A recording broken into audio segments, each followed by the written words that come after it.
Hello and welcome, the lovely Holly.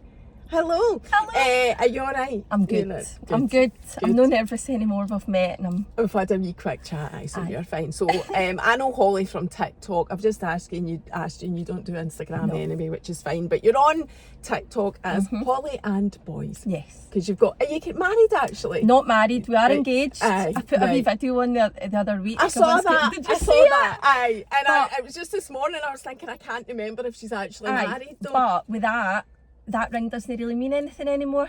Oh, right, okay. And me and Craig have spoke about that just because of like all the drinking and all the carnage that happened. Right. I think if it was to happen again, it would need to, we've had a fresh start, so I don't wear the ring and we're just together. You'd maybe, that's nice. That's I know. lovely. It's Right, just, so, and you've also got two boys, so that's Two where lovely Holly and Boys come Yes. from. Right, and you've already touched on why.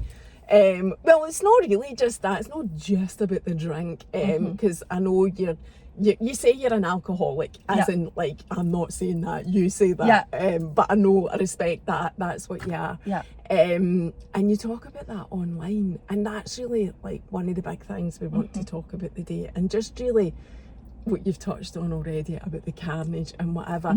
And I think that's the thing that you said as well, that people, there's maybe a misconception of what an alcoholic looks like, and us that are exposed to it whatever way immediately from doing this, but you learn and realise that it's no, you know, like back in the day when I was away and it was the old drunk man lying in the street corner.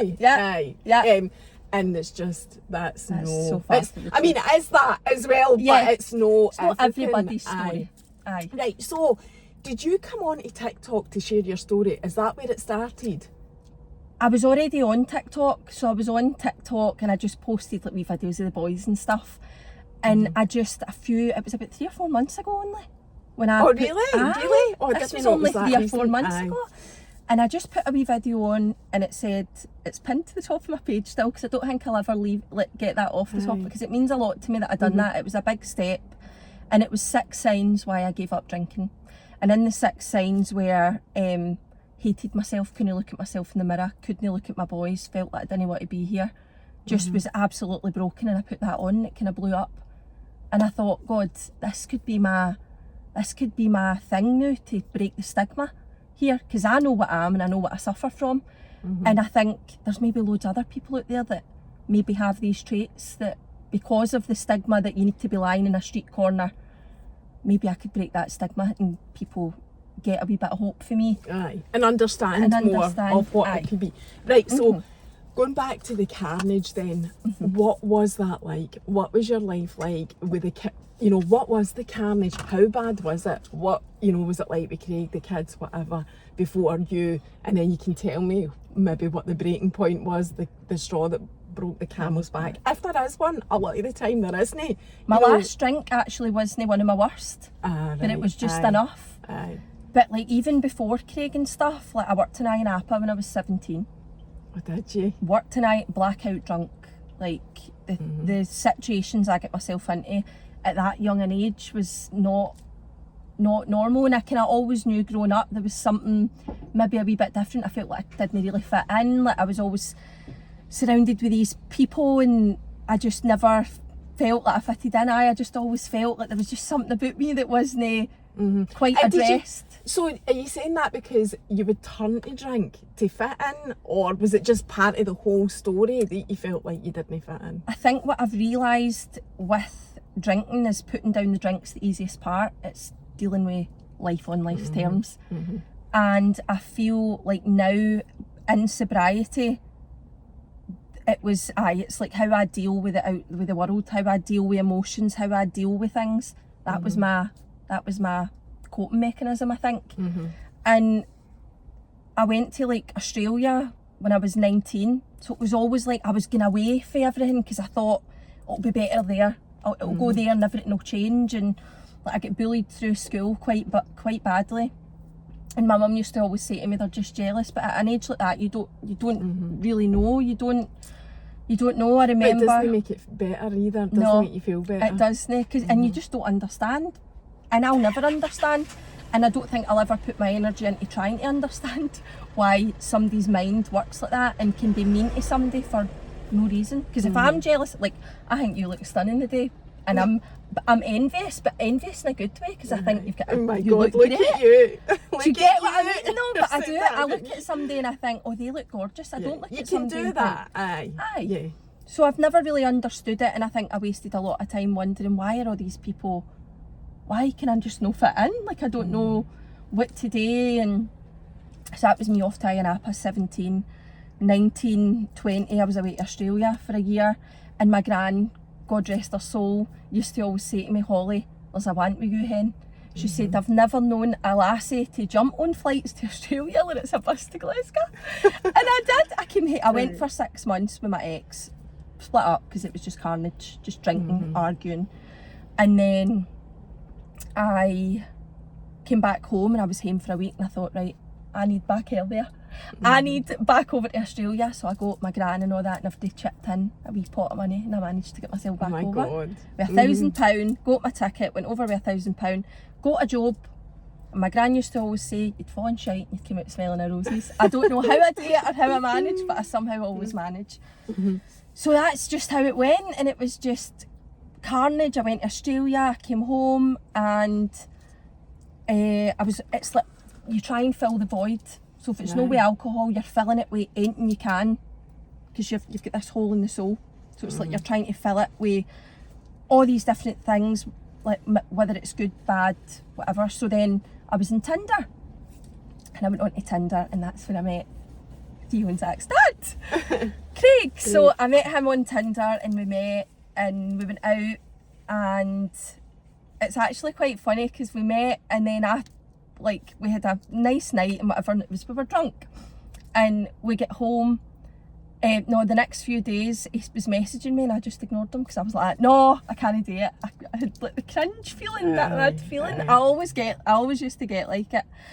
And after that, I was in my work, and I got a big bunch of flowers sent.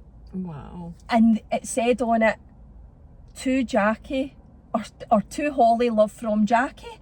And I was sitting racking my brain the whole day like that. They're not, like, who's Jackie? I don't know who sent me them.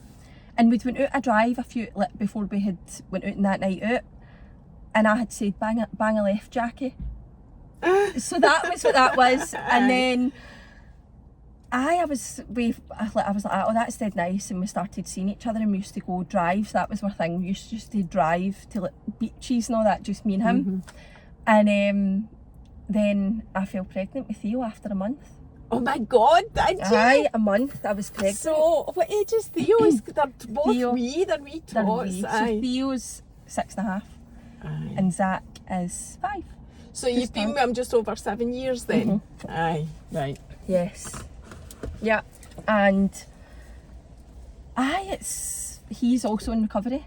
I know, so that's why I know that. And he's doing really well, and I'm so proud of him. So how did you get to, so I need to understand how bad it was. So we were just kind of, I fell pregnant, so I didn't drink through my pregnancies or anything like that. That wasn't my story. As soon as I fell pregnant, I fell in love with this wee thing in my belly, to the point we went to Asda. Know how you can get the wee loads of pictures of the scan? I've still got a bit that thick of pictures of this wee baby, and I just used to look at them. And Craig's drinking was a wee bit different for mine, so Craig's was alarming for the day that I met him, and he won't mind me saying, because I've spoke to him, because he's a changed man, and he would go out and I wouldn't hear from him for weeks at a time. So I was ill with stress, ill with anxiety, ill just my pregnancy with this wee baby, and I just never knew where he was, and he was out partying, and I was just used to think, why is this happening to me? Like, this should be the most exciting time of my life. And so that went on through the whole pregnancy, and then I had Theo, and the drinking wasn't really bad at that point. My drinking was always quite chaotic, although my drinking wasn't every day. It was every time I did drink, the drink was in control of me. So I don't know when to stop. I don't know when to stop. I could drink, I'm a fully grown man under a table. So I always knew there was something not right, but I told myself the lie that, you've got to be, you're fine because you don't drink every night of the week.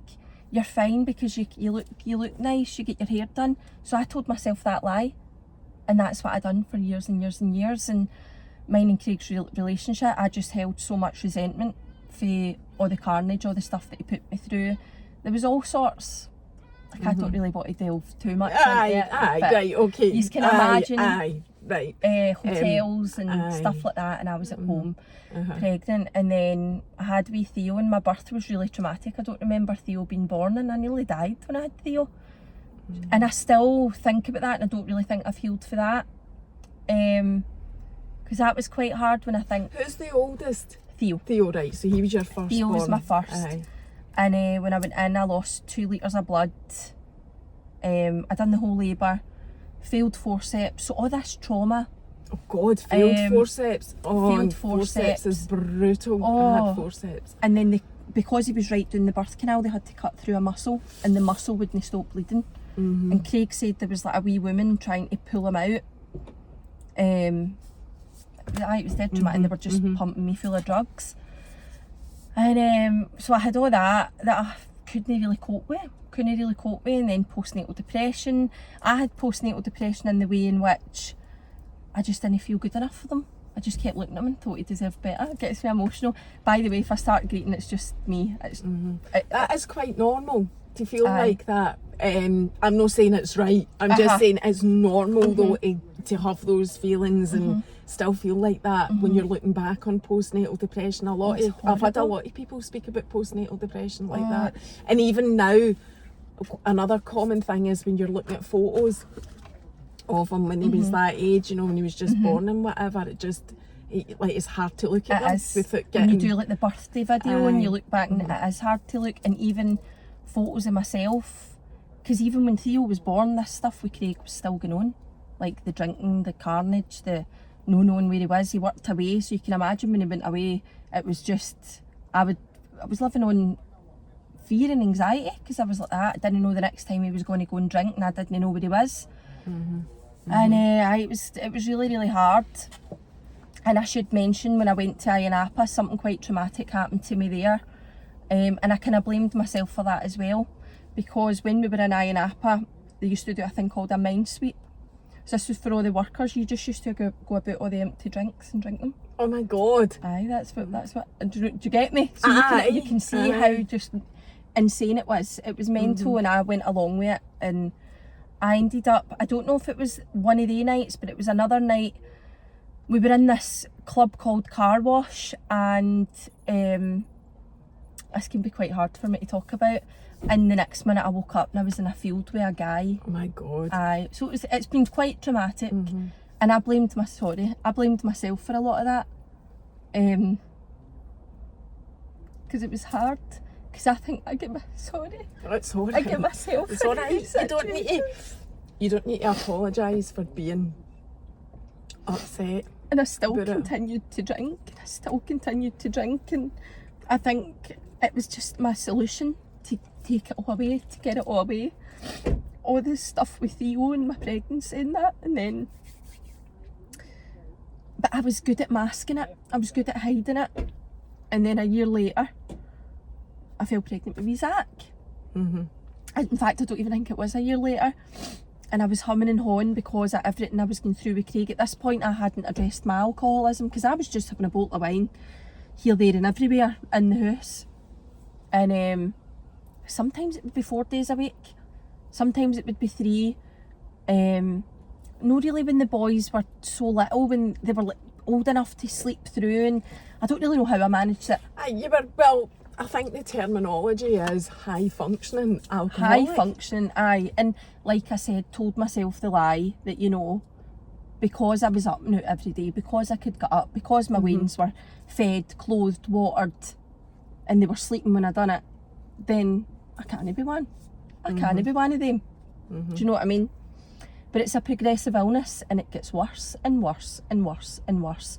And in the result, it's death, really. Because it's poison you're putting into your body. And if there's a drink sitting and that drink's in control of you, it's a no-brainer. I had to stop. But wee Zach came along, and it was the same again with Craig. It was just carnage. Craig's not like this anymore, by the way. He's no. And I knew I You seen it can in him. tell he's not. You He's can tell from no- your social media. I mean, I'm totally blown away by this Aye. story. This wasn't what I was. See me and I Craig. thought you were going to come and tell me you were the carnage. That's what I thought. Well, me, I And was. I wasn't. It But gets do worse. you know? But I just thought that was going to be the Yeah. only problem. I Yeah. didn't think for us because Oh, it was definitely wild. you can see that He's a that's lovely- not the situation now. But Craig's been told, I don't want to name too many names. No, don't name names at all. We're all growing up. You All make sure growing you up give him a that picture. he's no a good person, but I always seen good in him, and I used to always get, why do you keep taking him back? Now at this point I've no addressed my alcoholism, because I'm just drinking bottles of wine, and because I don't leave my wains and leave my partner, then it's just him with the problem. But then I didn't help the matters, beating him and all, saying, you're a bad person, I can't believe you've done this to us, because he was sick, he wasn't well. That's not somebody that's well. They don't act like that. They don't. And I seen it in him. I knew there was good in him. Like there is. It was just that drink, what it done to him. How did you get? So you're saying it got worse. How did you both? Because also another thing that you can read about is a couple recovering together. It's not impossible. There are examples of it where it's succeeded. But the statistics are against you. Yeah. It's much less likely that both will stay sober. Aye. I think this is me and Craig have been on and off for years, because I think I'll put it like this, it's a total miracle that we're at the stage that we're at, and I think this is why the story's so beautiful, that the amount of stuff that happened, like all this carnage we were on. I've had different partners. I've had different partners, he's had different partners, and it was alcohol that ripped us all apart. But me and Craig are part of a fellowship, and like when we were together we would drink, and the past would just be brought up, and then we would split up, and then there was people on his side saying, "I get away for her," all that, and it was just totally carnage. It was just any time we drank, maybe one time it would be okay, but the next it wouldn't, and then he would leave, and then it would just be carnage. And then when he was away and me and him split up, I was just drinking. I was drinking every night. I was drinking a bottle of wine every night and then some. So I would have like a bottle of wine, and then a lot of the time in the morning I would wake up and I'd be like, right, no again, Holly, that's it. And then later on that night I'd go, it wasn't that bad. It wasn't that bad. And that would be me again. And that was just how it went. And before I knew it, it was every most nights I was drinking, and I hated myself. Didn't want to be here. Couldn't look at myself in the mirror. Me and Craig, when we were together, you'll see this story is very messy, because life was quite messy. So it's hard. This life is I know. you know, straight and Aye. perfect and whatever. But You know, on that's a what I love straight about linear. ours. Aye. I love that about mine and Craig's story. Aye. That like you said, the odds are totally against us and have been. But it's not impossible. It's like not. so there's I couldn't do it always without it him. does happen, and I Aye. know there's examples out there and on TikTok Yeah. where people have Yeah. recovered together. Yeah. So it does It's a total happen. miracle. It's a total miracle that me and Craig are where we are, because we shouldn't be. So how did you get to the point where the two yous did it happen at the, you know, was it a discussion, did it happen at the exact same time? So we went when we were 26. So I'm now 29 and Craig's now 31. So I'm 30 this year, right? Aye. And we were literally, every time he was home, if he was working away, we were just drinking, arguing, fighting, just different people, because alcohol brought the worst out in us. And I was arguing with family, we were going to family parties, and I just couldn't, although I could drink a lot, I couldn't handle it, and I was just a wee ball of anger. I wasn't Holly. I was dark behind the eyes.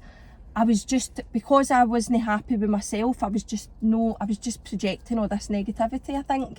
And I don't think my family quite liked being around me, to be honest, in case it was one of the episodes maybe where me and Craig were there and me and Craig started arguing, because that much had happened and we hadn't addressed it, and we hadn't came to terms with it and stuff like that. So me and Craig went when we were 26. I remember it was like October time, and that would have been about 3 years ago. And did you have the conversation before you went though? Like, do you Aye. remember that? I used to like, take panic attack. I used to take panic attacks and all that. And I used to always say to him, this needs to stop, I can't do this anymore.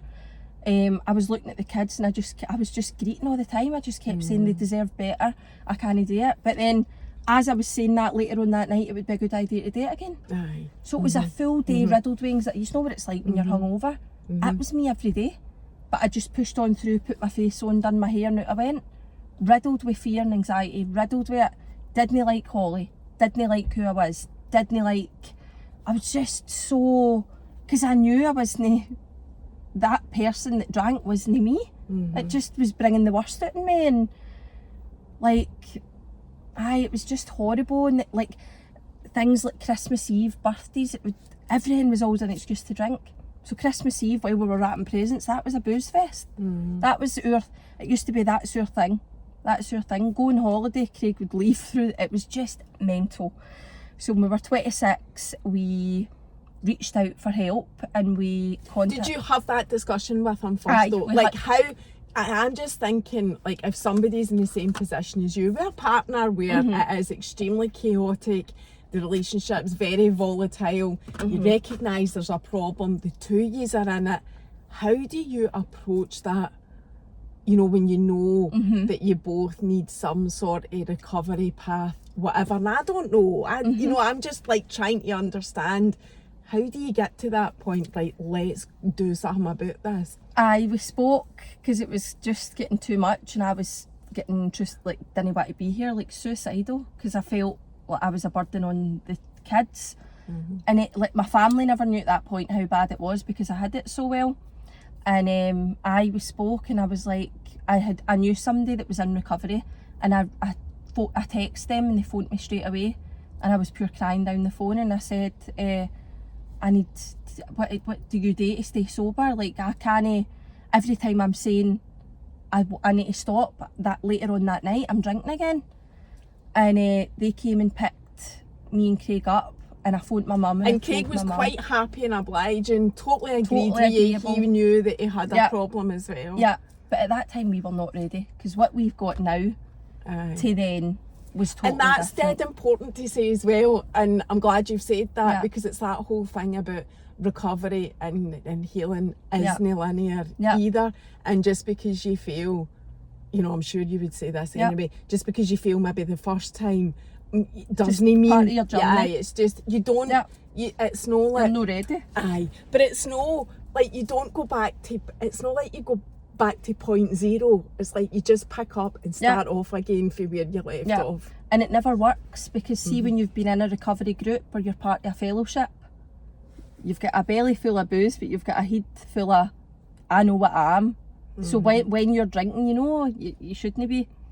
And so me and Craig got sober when we first went to this fellowship, which you'll probably know. It's just you're not allowed. Everybody that talks about it, people do come on and talk about it and say, but I'm not allowed to say and whatever. But at the same time, right, so it's a bit of a contradiction, because people need to know, you need a sponsor, and people need to know where they can get people. And if you didn't know about the person that you contacted, so there is that, but we do know what you're talking about, right? So, but I feel like I could say, because I read over it before I came to meet you, and it says promotion over something, what, like no promotion, what was it? When you're actually just creating awareness of it. So you're what's that, what am I trying to say? I don't mind if you say it, I just don't want you saying anything that you're going to that'll get into trouble for. No, that you'll regret. Nothing but I would like else. I want to see, you see in my videos on TikTok, I want to say it because I want people to get what I've got. Do you say it in your videos on TikTok? No. Right, no. If you don't, I think if it I makes did you in feel somebody. better. But I think most people do know. Well, I'll say something totally not connected. Can I open this window? You know, there's put it down. It's warm, isn't it? Is it going down? Right, wait a minute, I'll put the button on. Right, there you go. It is. You like, well, there's the AA, there's Alcoholics Anonymous, and you can Google it and you can find your, because I have Googled it to see how easy it is, because they actually, because I thought about going, not because I'm an alcoholic, but because they welcome everybody. Yes. It isn't actually exclusive to alcoholics. And you get open meetings and closed meetings. Right. So there's some that are open to everyone, and there's some that are like closed just for people in recovery. Yeah. But there's Zoom meetings as well. So if you're in your house and you've got kids, there are Zoom meetings. Yeah. And there's quite a few addiction services, things that you can Google. But if you Google it for your local area, it should come up. And there is usually one, quite close by. Yeah. And there's also I remember when me and Craig first got sober, so we went to AA. I'm just going to say it, we went to AA, right? Because it saved my life. I think you're okay to say that. Other people have said it. I went to AA and it's totally saved my life, right? So when me and Craig went, when I was 24, he was like 25, we went, but we weren't ready. So we got about 4 months sober, but really I still couldn't. The whole thing about alcoholism and in AA is you admit that you're an alcoholic. You say, hi, I'm Holly and I'm an alcoholic. So it took me years to really accept, because acceptance is the answer. It took me years to accept that I was one. I used to say it back then when I went the first time, but I didn't really believe it, because I thought I'm too young. Like, I'm too young and glamorous to be. Do you know what I mean? And that just shows you where my head was. I just thought, no, like, I've got my whole life ahead of me. And then that's the importance of living life and keeping it in the day. But at that point, me and Craig weren't ready, right? So really at that point, it was make or break for me and Craig. And if we didn't sort this out, we weren't going to end up together. So we got 4 months sober, then we drank and we split up. And can you remember what triggered that first drink after the first 4 months? No, it just one of your the same cycle, just probably I'll tell you why, because you get suggestions in AA and I fell away from them again. So I've tried to, I cannot, and I'm just speaking on behalf of myself, I cannot get sober on my own. That's why I went there. I am totally powerless over alcohol, totally powerless. And my life had became totally unmanageable to the highest degree. I just was a mess. And so me and Craig, that was 2 years we were out and he was out, and the kids were starting school and he wasn't showing up when he was meant to, and I was waking up hungover and it was drinking wine, and I was myself, just sitting in my house myself, get the wains to bed. I was going to the gym and then drinking wine at night, and because I was going to the gym, I was telling myself, you're fitting it, and I started getting a wee 6-pack and that, and I was like, well, you can't be one, because this is a disease that tells us that we don't have it. So it is very important that I keep doing what's suggested, which is go to plenty of meetings, join a group, which I'm part of on Zoom, and I've got a sponsor, and I've embarked on the 12-step programme, and that is why my life is so beautiful today. And I think that's why when, we were speaking earlier and we said about, two recovering alcoholics or two addicts together, it doesn't work. Well, when me and Craig weren't ready, it didn't work. And the two of us went opposite ways. So me and Craig still to this day wake up so grateful that me and him have ended up together, and the 2 years are where we're at today. He is a different man. It is honestly the Craig I knew was in there all that time, and I wake up grateful every day, and I think it's because I've been to hell. I've woke up on the other side just hating every day, and I just wake up dead happy that I'm free and free for alcohol, and that I don't need to do that. And did you only fall off the wagon once, to put it the way that your society puts it? Aye. And then how did you manage to get back? Aye, so when we first went and we went and then we broke up, my solution was to drink. And then when Craig had the kids, I was out partying, I was going to Edinburgh with the girls and blah blah blah. And this is another thing, see, a normal drinker, they don't wake up and feel like they don't want to be here. That's another thing, you don't wake up and feel like you don't want to be here. And all my pals could have a few drinks. And I'm like, why are you going to sleep? Why is everybody sleeping? The party's just starting. Do you know what I mean? What is wrong with you? When really it was me.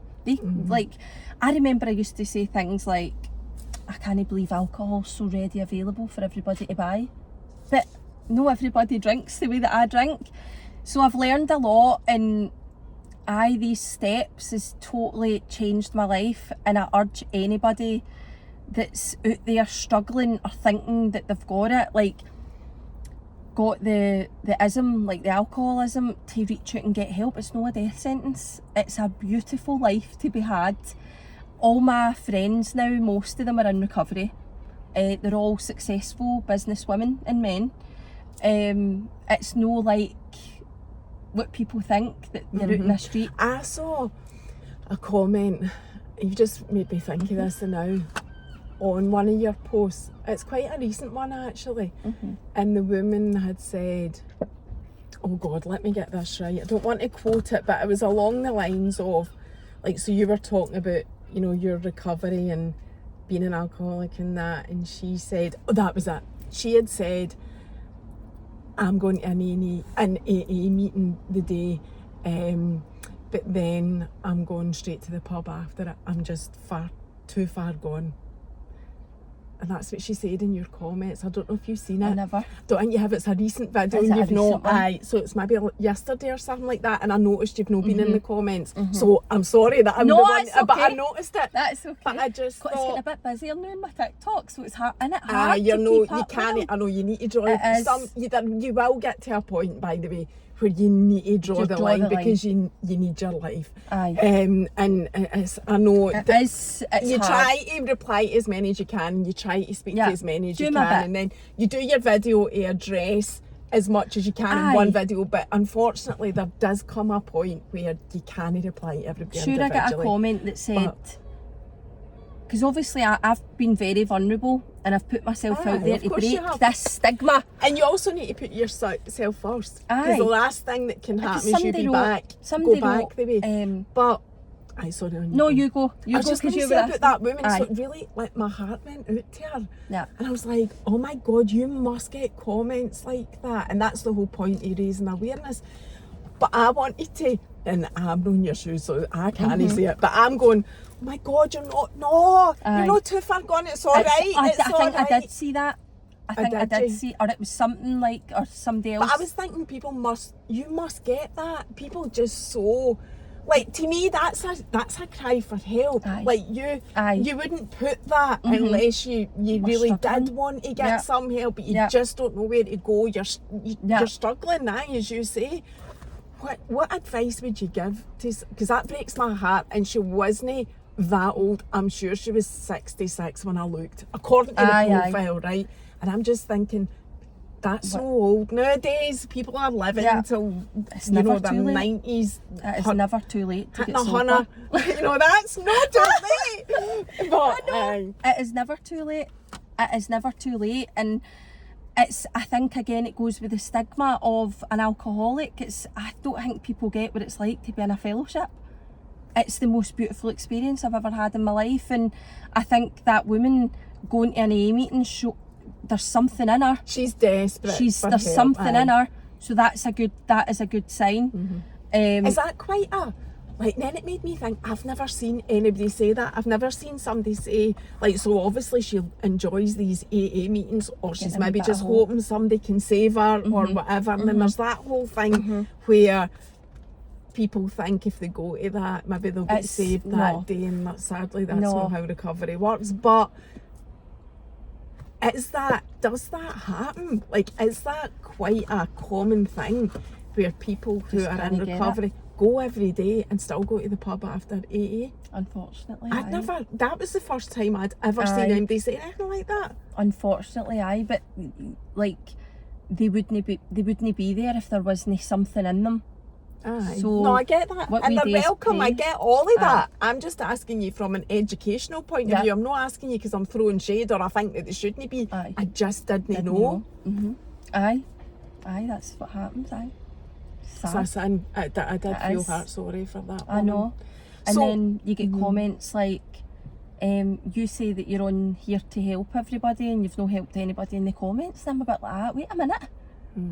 Wait a minute here. Aye, you do get people that say that, and you just need to remember that, you know, aye, there is that, and there's only so much one person I can only do. like remember I've remembered now. It's attraction, not promotion.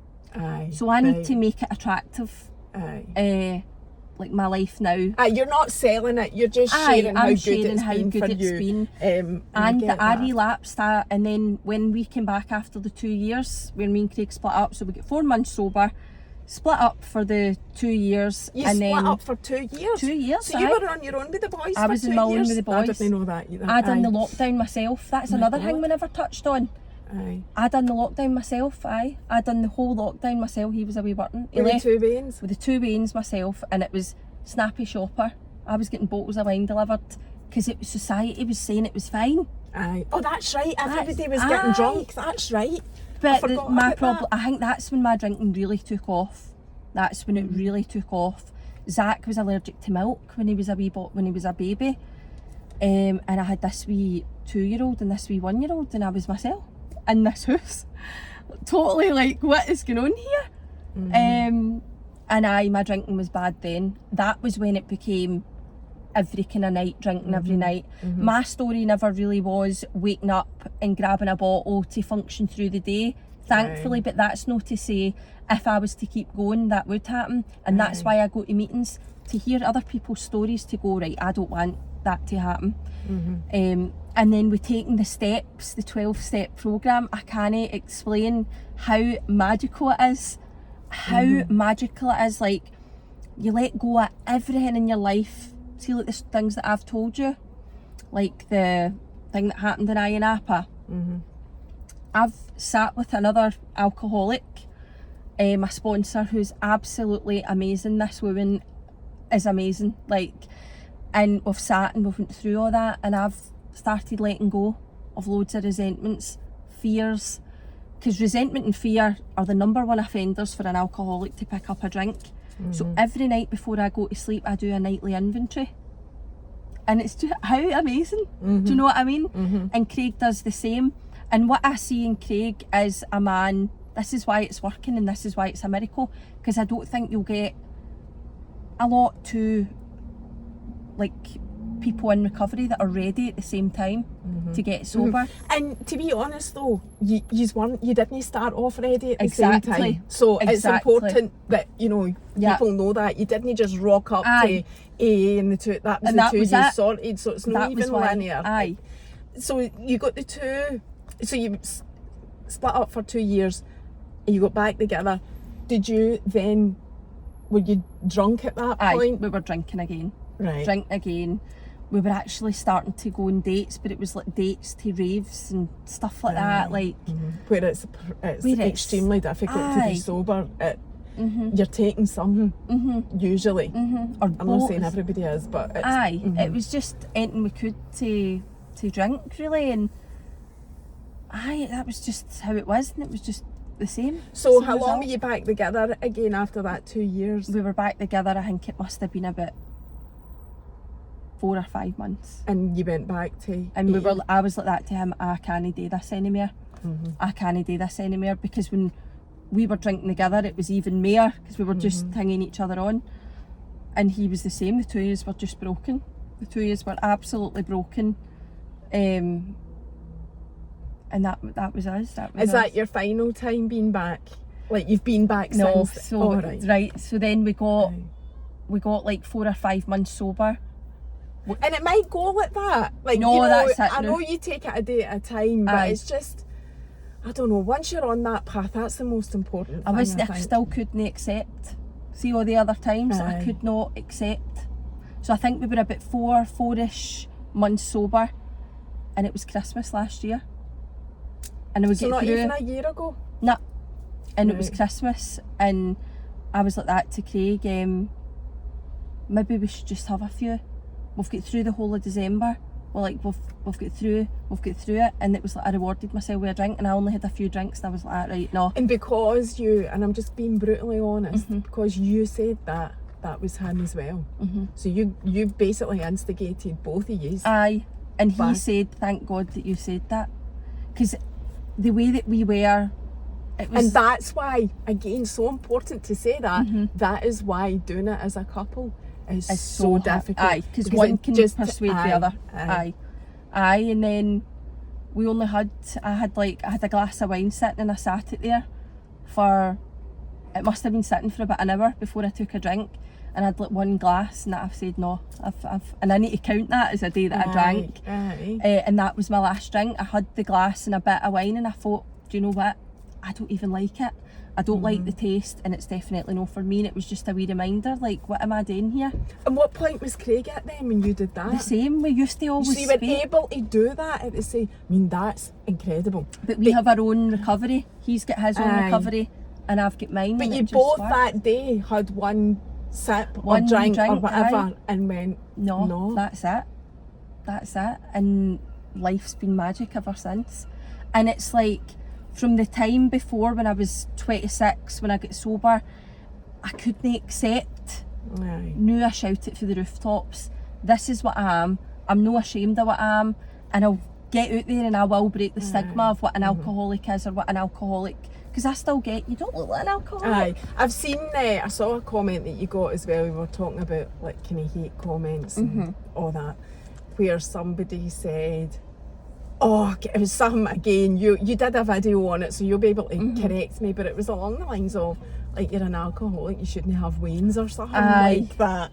And I was thinking, Jesus Christ, do you know how much the system's struggling? Honestly. Like, imagine everybody with an alcohol problem, their veins getting taken off them.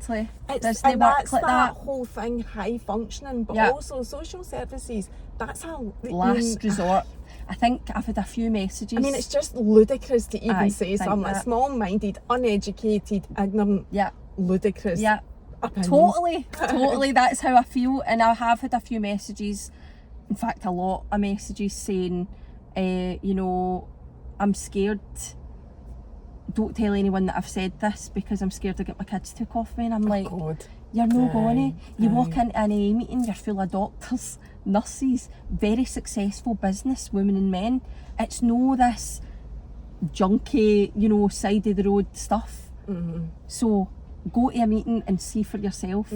Like, it's no what you think. I know, and it is all confidential. There is that whole thing as well that, you know, it's nobody's going to be talking about you going to, and that is one thing I can vouch for as well. You never, people that speak to me about it that have been in this car, and there has been a lot, never ever say about anybody else that's there or whatever, because that's not the point anyway. The point is you. You're there for you. And people that do that, or if they were to do that, are sick still. They're not really that well. And it's just a magic place to be. It's totally changed my life because I've went through the 12 steps. Right, so you're quite keen to talk about that. I can tell that you keep going back to the 12 steps. People wonder, that was why I wanted to go, by the way. I just wanted to see how that whole thing works, and you know, I'm into any kind of therapy. It's therapy. It's amazing. What a way to live your life. So you've only been going through the 12 steps this year? Yes. So when you go to I had went through them briefly before. Right. But I wasn't. Is that, see the 12 steps, is that an optional thing? It's an optional thing, but it's a really high up suggestion. If you want to have a spiritual awakening with taking these simple steps, see if a doctor, because it's an illness, the illness of alcoholism, see if there was a pill to take it away, would you take it? Would I take it? So there's 12 steps in front of you, take them and you'll get well. So but as alcoholics, we overcomplicate it all. Simple things that need done through the day, and we overcomplicate it. It's a simple program, we keep it simple, we sponsor other men and women to get well. Are you a sponsor? Yes. Good. That's amazing. I've been asked a few times with just how busy my life is. It can be quite hard to... and you want to be able to commit to it if you're doing it. Because I can't, if I was... my life is hectic. So, see, you mentioned you moved house as well. Yes. I don't know if you talk about that. Was that part of the whole recovery thing, like moving away? Again, I don't know the story. I'm just like conjuring this up in my mind. The story is quite erratic, isn't it? For a recovering alcoholic, I wouldn't have expected anything different anyway. But was that part of your... like starting again story? So for other alcoholics watching, they'll laugh because alcoholics are very, you get told not to move house in the first year. Oh, really? Yeah. Don't get a dog, don't go on holiday, and don't get married, and don't split up with your partner or whatever. Don't do any of these things. Me and Craig got a house, we got a dog, we done everything that you're not meant to do, but you're told that because alcoholics are very, like, impulsive. Aye, it would just be a bit irresponsible, really, is what they think. Aye, it's like quite... what happens. Aye, impulsive and like, don't worry about it when the time comes. So we done all that, and I'm so glad we did. Like, I was ready. Whatever's happened, you just feel different. I feel different within. I feel I have had a spiritual awakening upon taking these steps. I know it sounds wild, but I have, and I wake up every day and I'm so glad that I'm alive. I'm so glad that I'm alive, and I look at my children and I feel, how can I describe it? I think you can trust me. I'm here 100%. And when I had the postnatal depression and all that, that was, I don't know where I would be without the two boys. Do you know that? I was going to say that actually when you were talking about your and Craig's journey. A lot of the time there isn't kids involved, although a lot of time there is. But I would imagine for you two that was also quite a big factor in driving you. You know, like motivating. I don't like to use that word, but I can't think of anything else. No, of like course. it would have played a part in getting you. See, this is quite interesting, right? So, see, when we tried to get sober the first time, I tried to do it for my children, and I relapsed. An alcoholic or an addict can only get sober for them when they're ready. Right. You can't do it. You can't do it for anybody else. You need to do it when you're ready, and when you're ready to do it. Which is, so the benefit to your kids is a byproduct. Really. My recovery, it has to come first. You get what? In so many ways, but it has to come first, because if it doesn't come first, all else will fail. No, I get that. I totally agree with that. I also think taking alcohol completely out the picture, just from a mental health point of view, as a mum, whatever, I think that, and this sounds selfish, but I just think that if you don't put yourself first, what you're giving your kids is subpar anyway. Totally. You know, totally. So that's, I'm a massive believer in that. Always do what's right for you, even just as a mum. You know, feeling overwhelmed or whatever it is that you need to do for you, do it, because your kids are going to benefit anyway. Exactly. And they live a really nice, positive life. Like, we get up every day, and they know that I do meetings. They know, because when I'm on my own with them, they don't know it's AA, they don't know what it's for, they just know that we say mum doesn't drink beer. That's, so they're 6.5, and what age is the wee boy? 5. Right. So there's only he acts the eldest. He's, oh my God, you never get two the same. He's been here before. He's been here before and ruined again. Oh, he's something else, that boy. But okay, we wake up every day. We're grateful for every day, and I ask them, what are you grateful for the day? And we're always dancing, and we're always happy. The house is always happy. It's always happy. It's always positive. And I believe I'm doing mental health nursing. Oh yeah, I've not even asked you about that. I know. So I've got all of that. So I done a HNC before this, and then an NC before that. So this is my 3rd year studying. Because all I was doing was drinking when I was in school. I was party. My grades were out the window. See, when it was my generation growing up, it was cool to be uncool, and it was cool to drink, and it was cool to be the party animal. So my grades didn't. I think I got a 2 for English, and the rest were B5s. I just didn't. See, if I did put my mum and dad used to always say to me, see, if you really put your head into that and you really, really done it, you would have done well. And I think, like, now, so I done an NC, then a HNC, and I'm kind of chasing my tail now, and I'm doing something that I absolutely love, because I'm putting this earth to help people. Like, I'm putting this earth to help people. I've just got this nature. And you know what? It's actually alright being Holly. Like, I actually really like Holly. I like what I'm about. I like my morals. I like the way that I mother. I like everything. I like every decision I make. And I know I can make it and no have to second guess it. Whereas that was what it was like when I was drinking. It was any decision I made, or see if I said something, I couldn't take it as gospel. Whereas now, I know what I'm doing, I know I'm doing the right thing, I know I'm a great mother, and I'm doing everything right. And do you know what? I like sprinkling a wee bit of positivity and hope and love to folk, because there is a lot of people out there that are very unhappy. We were talking about that earlier. And these people that are unhappy, that may be struggling, don't like to see others do well. And we refer to these people as people that are sick, because somebody that's well doesn't act like that. So instead, I mean, it's rich for me saying this because I have bit a few times, but instead of being angry at them or thinking them, what we should do, what I'm practicing, what I try and do, is pray for them, give them a wee hug, say, do you need a wee hug?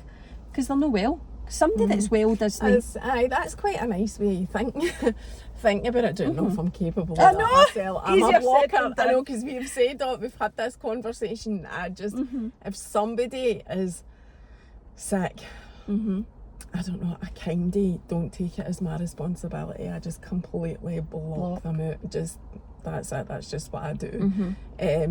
I think I would personally struggle to give anything to that person, whether it be kind thoughts or pray or whatever. In fact, blocking them is the kindest thing that I can do. Like, that's what I think to myself. There are some that's quite a hard thing to. But that's in my 12 steps of recovery. My 12 it's very steps, admirable. Aye, that's what I mean. It's no a death sentence being an alcoholic. In fact, sure that I got another comment that said, you're actually leaving your kids with a recovering alcoholic, and I'm like, that? Sorry, what? What? Like, I'm laughing because it's just it's ludicrous. It's just like, ludicrous. it's so mental. Like, yes, I am, and I did bite to that one. I think. Was this them talking about Craig? Like, I'm confused. There's been or you? Or is it you? Who they talking about? They did. So they spoke about them. Then that's what I said. I went, I'm a recovering alcoholic, so should I not be with my children? Aye.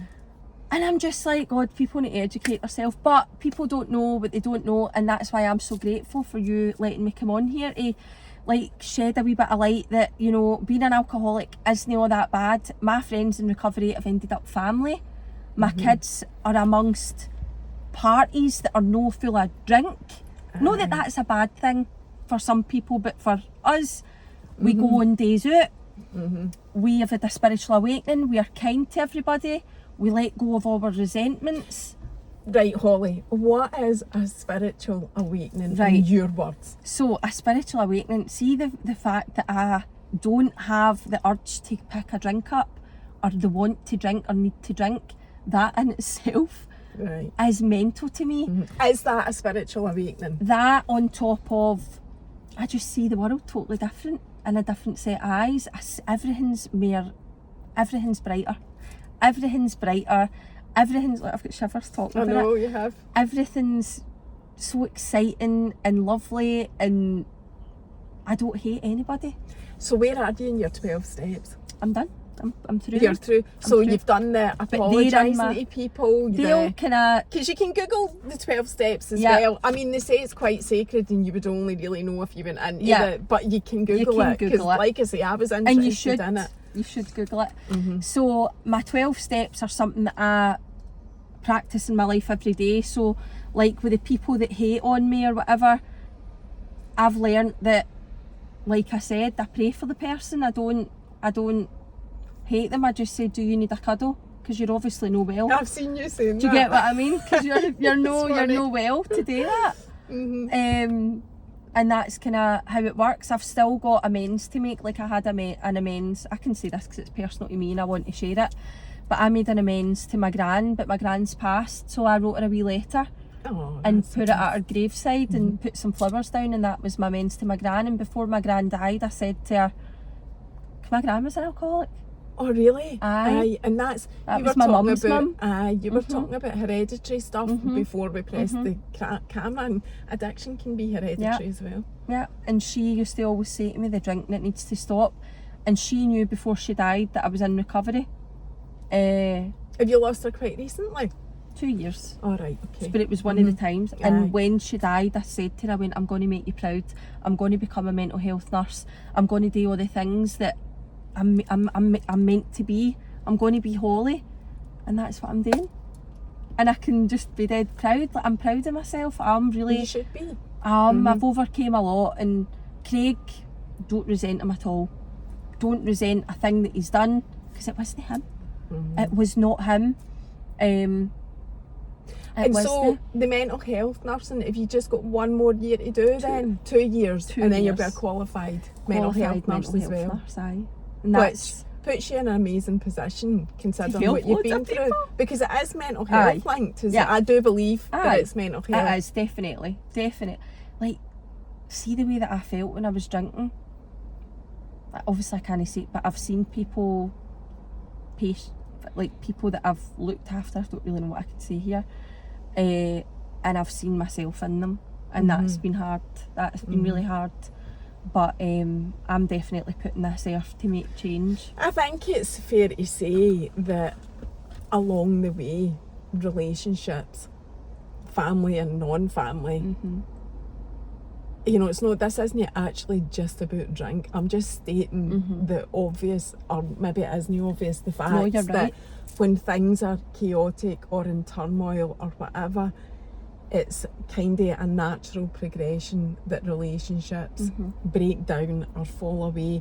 And it can be for a varied number of reasons. It's not just because bad things happened. It can be just because you don't match anymore as, you know, a successful relationship, if that makes sense. And I think it's worth saying that as well. Like, there's specifics you can't talk about, but it goes without saying that you've had to let a lot of people go. And I think any type of recovery, that's kind of standard. That's what happens, sadly. But again, it's just putting you... I'm grateful that I'm an alcoholic. Like, I'm grateful for the life I've got today, and I'm grateful everything that happened and all my mistakes have built me into the nice young lady that I am. Do you know what I mean? Like, a nice... And it's lovely to hear that and to be that person that you're happy. Who says that? Who cuts about saying stuff like that? We just don't. That's the spiritual I think about that. I know. I think about that all the time. It's like, you know, because obviously this podcast will be in a few weeks. I'll give you a date when we finish. But anyway, last week with Ange, I don't know if you've seen that. Slay with Ange. She's a 47-year-old mum that's all about, you know, like energy. Just a totally different perspective on it, but essentially the same. It's the same. It's just that positive outlook on life, and it just turns your life around and blah blah blah. And I was thinking when I was doing that, and I know that we talk about mental health a lot on this podcast, we don't have a lot of people cutting about being like that, just being really positive. And I know it's one of these things, me sitting here, it's a lot easier to say than do, and the world is really shit now. I just spoke about sprinkling lots of positivity. Well, a lot of things I know, and then there's like people on the breadline, cost of living crisis, all of that. It is so difficult to find people. But no matter how bad things are, you'll always take something. You've just said somebody something being like that. So see what you've just said. No matter how far down the scale we have gone, we will see how our experience, strength and hope can impact others. And you've just said that. You've just said that. And I'll quickly touch on, you just said, you've just ended on the whole message. Like, in my life, I believe in like a higher power, because it's no me getting myself drunk. I do too. Do you? Aye. Oh, wow. God, aye. So totally. But so I know that so we're going down a totally different path now. So I know that it's not like God. That's just a terminology. God of your understanding. Aye, that's just a terminology that is people came get freaked through out. the years. People get freaked out when they see the word God. It's a God of your own understanding. A God of you. I feel power in people. I feel energy in people. I feel it everywhere. When I was drunk, I was numb. Aye. Yeah, I always just so it is an energy thing for me as well, but I always just refer to it as the universe, but I feel like it's so much more than that. But I just feel the same as God has got this you know, like thing attached to it. I just feel if you say universe, it takes it away from that, and maybe that'll prompt people to think just a wee bit more, but really so much more than that as well. But I do think to myself, it's a shame if people don't think that there's a higher power, because there's just too many stories where I think to myself that just cannot be like possible without something. I mean, how did I get sober? How is this happening to me and Craig? Like, how? I can't explain how happy we are. I can't. We've got peace, content, and just a really nice life. Like, just a nice life with no drama, no fighting, no. We do bicker, don't get me wrong, we do bicker. Aye, but it's no the he's chaotic. Away for it, but it's no like that the way that it, insanity, the chaos. That's why, chaos. like, you know, it's referred to in the world as chaotic. I mean, children brought up in chaotic lives are more likely to suffer whatever issues when they get older. Right, we've hit an hour, right, but I want you to do a couple of wee random questions with you, because it should be actually quite good. Just a couple. Some of these are serious, some of them are funny. If you don't want to answer, you can pass them and go on to the next one, right? So don't worry about that. So choose a number between 1 and 130. 7. Oh, I think I had 7 last week. Do you know that? You? But it's fine. Want me to do another one? No, right. No, because everybody's answer's different. So no, what does happiness mean to you? Peace. And that's what you've got now. That's what I've got. Peace. And what is peace? Peace is my life. My life. Being content, being happy, accepting everything, not hating yourself, being loving kind yourself. to myself, being okay with Holly, my children. Just that's my wee bubble. That's what. Right. That's my happiness is my children. That's a good answer. Aye. Thanks very much. Right, one more before we go. Okay. Well, I choose it. Do you want to choose it? No, you choose. No, 36. Right. Okay. Oh, right. What skill or talent do you wish you had? That's quite a hard one for somebody like you. Oh. Who's very accepting. What skill or talent? I wish I could cook better. I wish I could cook Craig a nice meal. I wasn't expecting you to say that. I wish I could. Are you a crap cook? I'm a crap cook. Are you? I'm crap. I'm crap. Are you crap, or are you just you don't know what to do? Because there's a difference. Maybe. Do you burn things?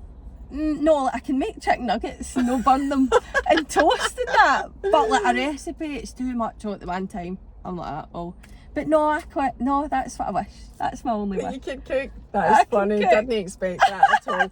Well, Holly, that is you. This has been your life. It's not really been your life. It's just been your adult chaos. And it was quite chaotic. My story's a bit all over the place. But no, but that's what we like. You're welcome. I've really enjoyed listening to it, and I've absolutely no doubt that there will be people that can resonate and just. It's nothing to be ashamed of. Nothing to be ashamed of. Reach out, get help. It's never too late. There is life without alcohol, and let me tell you, it is a beautiful one. Thank you. We'll end on that. See you later. Bye. Bye.